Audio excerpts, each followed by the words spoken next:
Hey, everybody. Welcome to ABA Inside Track, the podcast that's like reading in your car, but safer. I'm your host, Robert Perry Cruz, on this balmy November 2024 preview episode of the show. And I'm joined, as always, with my fabulous co-hosts. Hi, it's almost time for me to not be second anymore because it's November. I only have one more month. Well, this month and next month, and then I'm back to number 3. And it's me, Diana Perry Cruz. Hi. You two with your weird co-host announcing rule-governed behavior.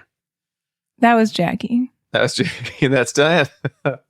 Well, welcome everybody to our podcast about behavior analysis and behavior analytic research, where every week we pick a topic and discuss research about that topic at length, except for at the beginning of the month on the free feed and the end of the month for our patrons, where instead we talk about some other goings-on as well as what you can expect for the next month of ABA Inside Track. And as we record this, fall is starting to kind of wind down into the winter season where we are. However, it is very warm outside.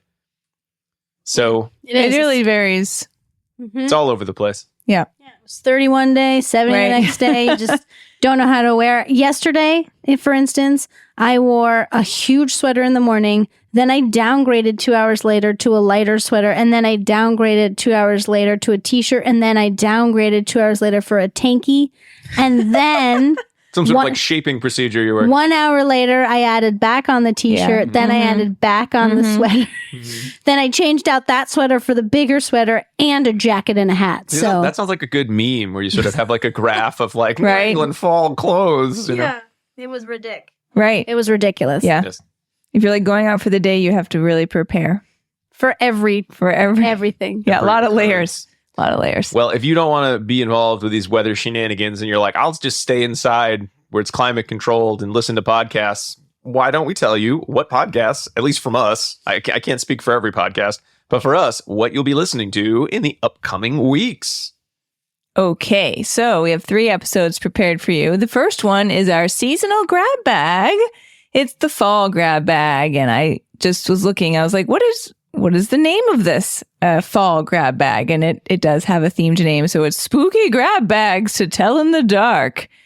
I don't know if this is coming out after Halloween. It is, because this is the November preview, but it's close enough that you can still be enjoying the spooky season. Surprise, we do not plan the titles of our grab bag episodes that far in advance that we can make sure they're seasonally It's close. It's close. It's close, and that's fine.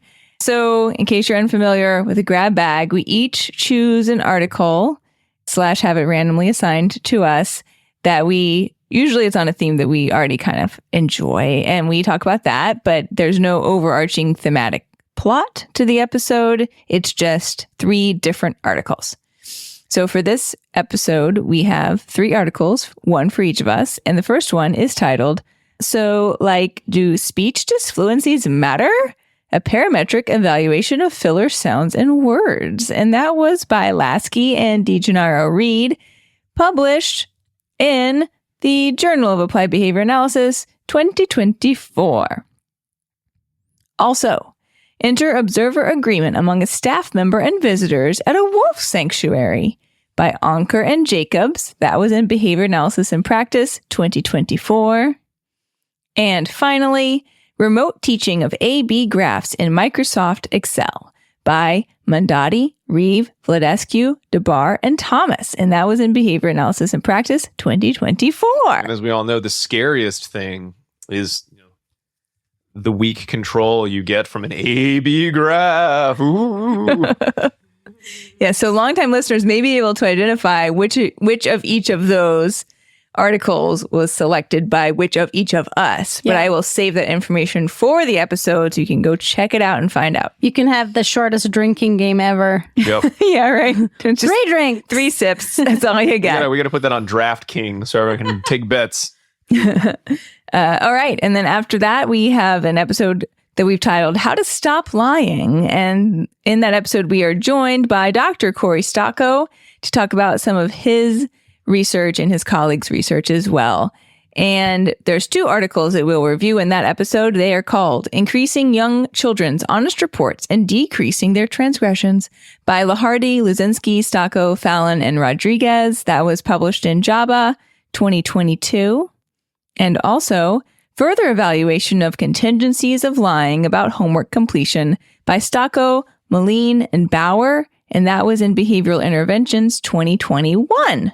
So we were super excited and lucky to get joined by a different Corey than last month. New Corey Stocco. But same caliber of Corey. Oh, for sure. Yeah. Top-notch Corey's all around.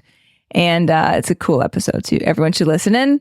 And then to wrap up November, we also had a listener choice episode. Our patrons, Patreon members get a chance to vote every quarter on an episode that they would like to hear about. And this quarter, they chose behavioral artistry, which is a cool and interesting topic. And we had a cool and interesting conversation about it. So there are 4. Did we talk about all 4 of these?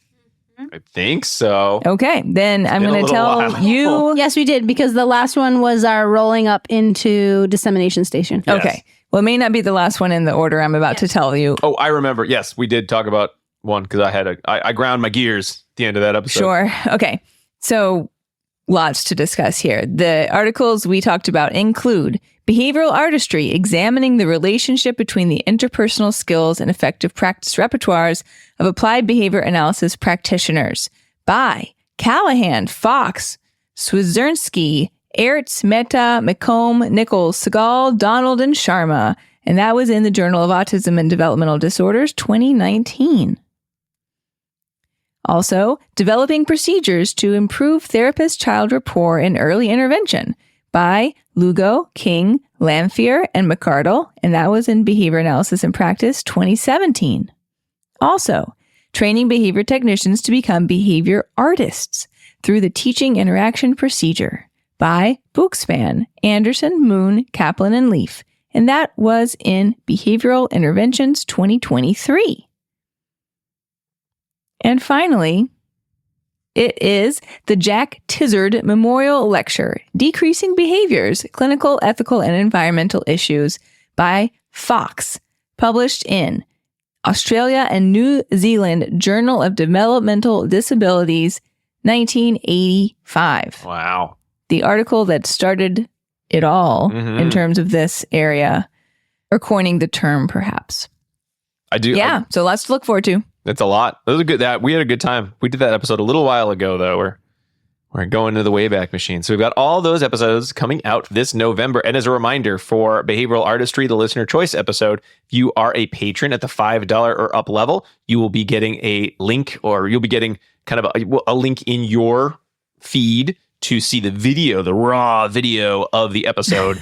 And whether you want to listen to it or watch us do the episode, either way is good. But on that video link, just so it's just safe just for you, you'll be able to get a discount code for 100% off the CE if you choose to get a CE for that episode as a thank you for being a patron. So not only did you get to choose that episode, but you get the CE just for you.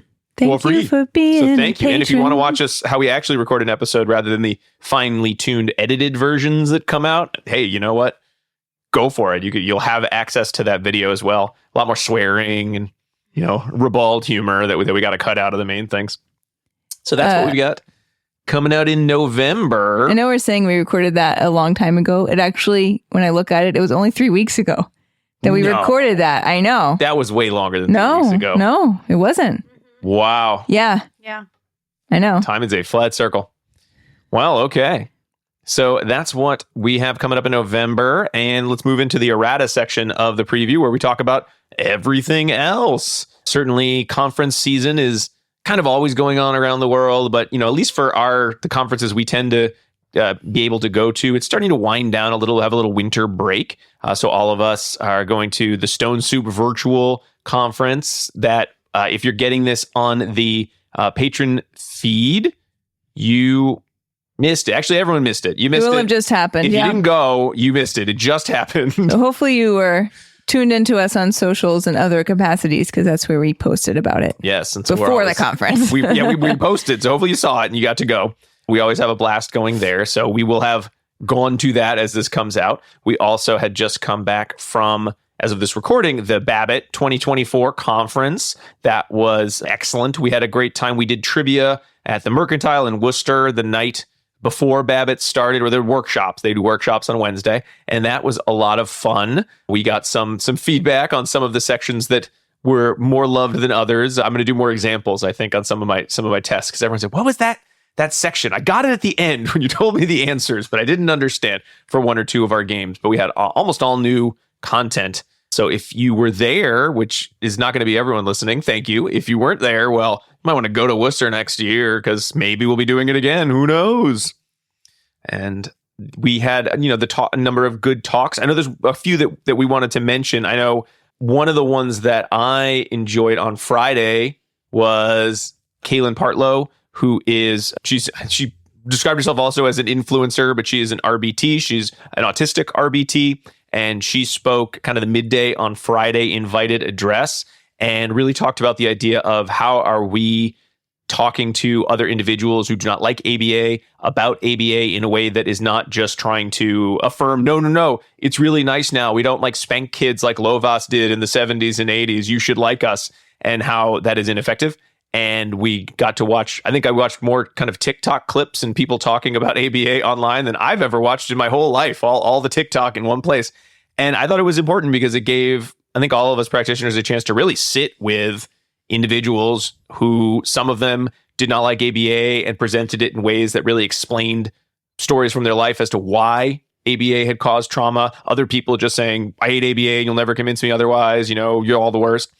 And just having to kind of sit with that and have a chance to reflect on it is not something that many of us get to do. I mean, I'm sure some of us have had people tell us you're bad for doing ABA online. Maybe you've had families who are like, I don't really like ABA. But usually it's in a setting where you can sort of be like, well, that person, I'm not going to think too much on it. So really just having to sit with that discomfort, that's not something I think most of us have to do. And it's really hard to come up with, well, how would you respond in a way that is appropriate, that doesn't just make it sound like you are trying to get really defensive or aggressive towards someone saying something you don't like. And that's not something I get to do at conferences very often. So it was a really interesting experience. So thank you very much, Kaylin Partlow, for speaking. Any other things? Yeah, well, in regard to that, I think that information is definitely out there if people want to seek it out, but it is in, more media savvy spaces. So places I don't go. Right. And one can find a lot of information on there, but you do have to look for it. And if you're only interacting in a really insular like BCBA community, you may not have accessed some of that previously. So I think it's awesome that Babbitt invited her to come talk. She was amazing, and she likely reached some additional people who maybe had not heard of her, or maybe hadn't had a chance to think about some of these things before. And that's what advocacy is all about, right? So we were excited that she was there and that she got to kind of spread some of that message and more people heard it. Mm-hmm. Yeah, I was fortunate enough to go to a workshop on Wednesday. Nice. And it was by Dr. Tyra Sellers, she's been on the show. And it was about looking about reflective practices and supervision, and thinking about scope of competence in the profession. So that it was really eye-opening. It gave me a lot of opportunity to reflect and think about and my values and what I want to do as a supervisor and in my job and what I'm not doing. So yeah, it was great. Dr. Nasia Strancioni Ulizzi also gave the invited address on Thursday morning, and she talked about reflective practices as well. Or maybe it was Friday. Sorry, maybe it was Friday, but it was really good too. Mm-hmm. I got my days mixed up. And one talk I did not get to see. I was not able to go on Thursday this year, but there was a talk on behavior analysts collaborating. The theme was collaboration with school members around school attendance, which is, I think, might be the first time since maybe the late 80s, early 90s that anyone at Babbitt has talked about school refusal, because that's actually where some of the early talks on school refusal and behavior analysis was at Babbitt. I found that out many years ago when I just looked, it was in a reference somewhere. But Dr. Taylor Thorne and colleagues did a talk, and I was not able to go, but I did email Dr. Thorne, and she was kind enough to send her slides over and offer to chat about the work that she and her team are doing around school attendance. So I have not had a chance to. I looked at the slides, and they were excellent. There were a lot of kind of more tier 1, tier 2 type work, which is not usually where I've focused. I'm not usually involved in teams at that level, but it is very fascinating work. And, when we talk about scaling our work, really is where that work needs to be. Wouldn't it be better if we did things before they became horribly tough, intractable problems? I think so. And she also wrote that she is a big fan of the show, which, you know what? If you're going to send me your slides and offer to talk to me about what you've been studying, and you want to say you like our podcast, well, you're the tops. Dr. Thorne, you're the tops. So thank you so much. I'm very looking forward to continuing that conversation. Well, I think that is kind of all our conference wrap up. We can't talk too much about Stone Soup. I know we always have fun, but we haven't gone in time. We'll have gone by the time you're getting this. So we're just kind of getting to the end. And while sometimes we do some anecdotes and whatnot, we're all tired. We all climbed a mountain earlier today, all of us together, and a number of other people. Literal mountain. That's what I was about to say. A literal mountain, not metaphorical. No, we climbed a literal mountain. That's a personal journey. And then we climbed down a literal mountain, and we're all ready to start wrapping up. But let's not do that without reading a couple emails. Okay, I have one. I have one from listener Natalie, and she says that she regularly recommends our show to colleagues, coworkers, friends, and family. Wow, everyone. Thanks, Natalie. So thank you. Maybe they're like our family. They're like where almost everyone's a BCBA or in human services. Yeah. So she said that she is hosting an online training for everyone in her school district interested in learning about fresh starts or New Year's resolutions. It was from a little bit ago. And she loved episode 151 to help her with that one. And she also asked us if we had any episodes that reviewed the concept of job crafting. And we did. So it was episode 199 with Dr. Julie Slowak. Mm-hmm. And I love that episode. So I wanted to just highlight that. And episode 151 is where we talked about fitness and I think we called it fake resolutions with Dr. Nick Green. Yeah. So I just wanted to highlight that those are still around and you can still listen to them. It's like time again. Yeah, it is. It's coming up. We're gearing up on resolution season. Yeah. And then I had a listener email as well from Gerardo, and Gerardo and I wrote back and forth a little bit about CEU stuff, but then at the end he said, "Thank you for all your help. What can I do to have people hear about the show?"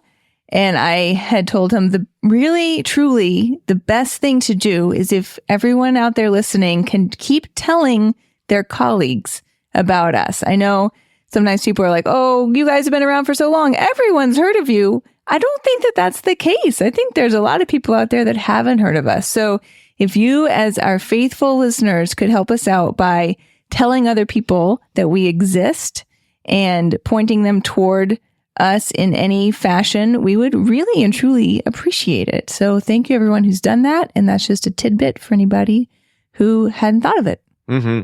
And thank you, Jardo, for writing in. And if you think that we get tired of people saying, "Oh, I've listened to your show," we never will. Never. We promise. Never. Never. No. We're not too big for our britches. We can't satiate enough. No. I listened to your show. Thank you. No, we're like tiny. It's like a tiny field, and we're like tiny little fish in a tiny field, I think. So. All right. Well, I think that brings us to the end of our November 2024 preview. We have a lot of fun episodes coming up as we continue our march to episode 300 in the new year. I can't believe that's happening. But we'll have some exciting things to talk about next month's preview as we get into the winter months. But hopefully everyone is enjoying the fall wherever they may be. And we'll be back next week with the northern hemisphere. The northern hemisphere, or the summer if you're in the southern. What is it? Spring? It would be spring. Spring in the southern hemisphere. Wherever you are, we hope you're having a grand time, no matter the season.